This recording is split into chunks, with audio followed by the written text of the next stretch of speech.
Hi friends, इथे बघा शेंगदाणे आपले फ्राय करून झाले आहेत। मला बनवायचे आहेत बटाटा पोहे।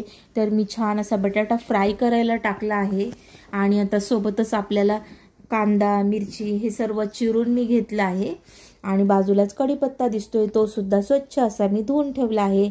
आता बघा तडका आपला देऊन झाला आहे पोह्यांचा। आता पोहे घालून छान असे मिक्स करून एकत्रित करून व्यवस्थित असे खालीवर करून छान असे हलवून घ्यायचे आहेत। आणि बघा मी कोथिंबीर सुद्धा कट करून घातली आहे। आता मी छान मिक्स करतेय आणि गरमागरम पोहे एन्जॉय करणार आहे।